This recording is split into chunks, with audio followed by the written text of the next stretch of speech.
Chapter 5, Number 22. A force of magnitude 7.5 newtons pushes three boxes with known masses, which I'm not going to read, shown in the figure below. Find the magnitude of the contact forces between boxes 1 and 2 and between boxes 2 and 3. So this is going to be sort of complicated because there's multiple things going on. What we want to do first is draw our free body diagram. So I'm going to draw the three boxes. I'm going to give them their own unique colors. So box 1 will be in red, and box 2 will be in green, blue, and box 3 will be in green. And I'm deliberately putting them away from each other and kind of scattered because I want to stress free body diagram, and I don't want to deal with their interactivity, their connectivity at least. I'm also going to simplify my problem a little bit.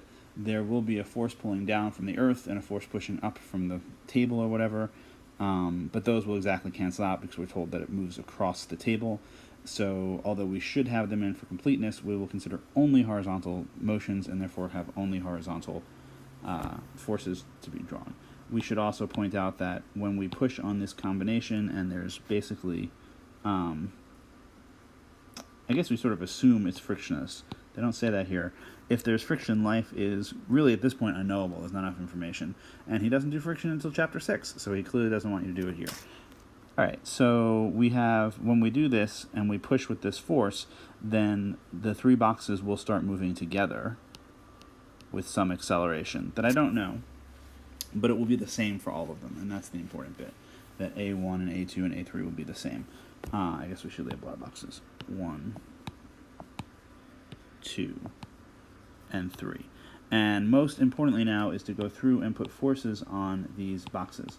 So what we have here is we have whoever's pushing, and I'm going to call it F sub P, that we know it's a 7 Newton force, 7.5 Newton force. And 1 then bumps into 2, and since it can't pass through 2, 2 must be pushing back on 1. And I'm going to call that force that 2 is pushing back with F sub A. The A doesn't mean anything, I just don't want to connect it to force 2, box 2 or box 1 or anything like that. Newton's third law tells us that if 2 is pushing on 1, then 1 must be pushing on 2 with exactly the same strength, but opposite direction. So this would be an FA pointing over towards the right. And FA is one of the things we want. It's our answer to part A, the force between boxes 1 and 2. And then box 2 is then pushed out of the way by box 1. 1's trying to push through it, and 2 can't stay, so it gets moved on. But then it runs into 3, and 3 pushes back on 2, and I'm going to call that force sub B.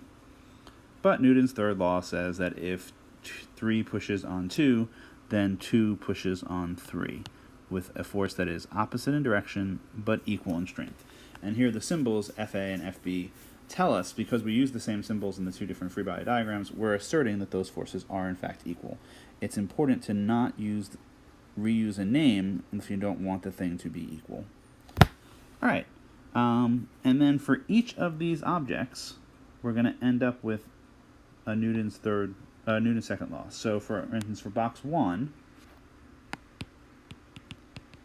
we end up with that the sum of the forces on 1 is M1 times A1. So here we end up with F, the known FP, the force that we push with, minus FA, the one I don't know, is M1 times the acceleration I do know. And then for box 2, I had the same sort of thing. The sum of forces on 2 is, and I look at my diagram, and it's FA minus FB. And by second law, we know that that means that FA minus FB equals M2A, right? Because this equals, M2A2. And then finally, box 3 has the same sort of thing going on. The sum of the forces on 3 is M3A3, but we look at our diagram and the sum of the forces on 3 is just FB. It's the only force acting on 3. So FB is M3 times A. And we seem to have generated a huge number of equations without actually generating any kind of, healthful information. But we're actually almost done. I'm going to just go to another screen so I can do some manipulations and then rearrange this so it's easier to read. So here I've recopied and rearranged a little bit the Newton's second law for each of the 3 boxes. And I've deliberately arranged them this way because now what I can start doing is just some basic algebra. So for instance, I might add the equations on the left. So I would get something like, FP minus FA plus FA minus FB plus FB. But clearly, these two will cancel out, and these two will cancel out. So over here on the left, I get just FP. And on the right, I would get M1A plus M2A plus M3A, which I guess I can write out.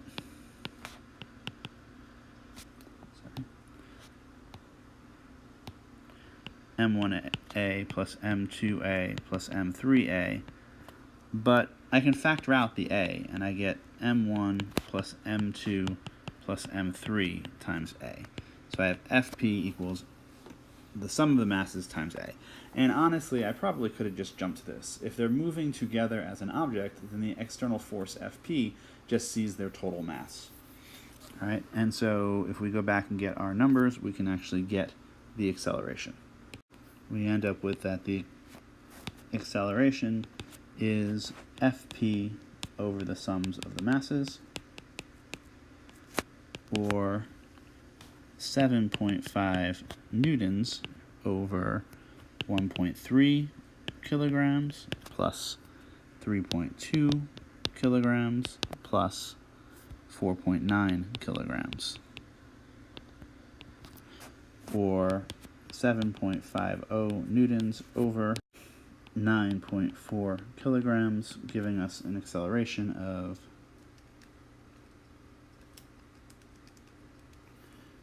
0.798 meters per second squared.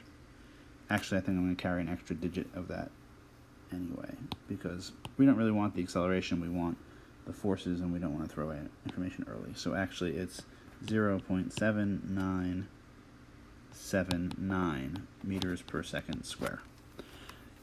It happens a lot in physics that you get an answer and you're like, yay! And then you have to stop and say, wait, was this what I was looking for? And sadly, that's not the case. We're not looking for the acceleration. We're looking for these forces like FA and FB and so on. So now we need to pursue them again. So I'm going to go to another screen. So we have our equations again. Remember that even though we combine them to get some other stuff, they're still individually true, so I can still use them. For instance, I can go and say right here, FB is mass 3, which was 4.90 kilograms, times the acceleration, which is the 0.7979 meters per second square. I get newtons out again, which is great, and I get 4.9 times 0.7979, and I get 3.91 newtons. All right, and then I have a choice, and I can go either way. I can either use equation for in the red for box 1 or the equation for box 2, because both of them have an FA that I want, and then everything else in either of those equations is well known. So I'm going to go and use equation 1, use the box 1 stuff. So I have FP minus FA is M1A, and I do some algebraic rearrangement, add FA to both sides, subtract M1A from both sides, and I get that FA is FP minus M1A. So I get 7.5 newtons minus 1.30 kilograms times 0.7979 meters per second square. And we get 6.46 newtons. And then we can confirm it by using the other equation. We can say that FA minus FB is M2 times A, and again we add FB to both sides, so that we get FA is FB plus M2A, but we know FB from earlier, and we know the masses here, 3.2 kilograms, times the common acceleration, 7.979 meters per second square, and if you grind all that out, you also get 6.46 newtons. So at least the work is consistent. Also notice that FP is not like used up. It's not like we use 6.46 newtons and so we can only apply 1.1 something to box 2. It doesn't work that way. The forces on each box are distinct even if they're not exactly independent.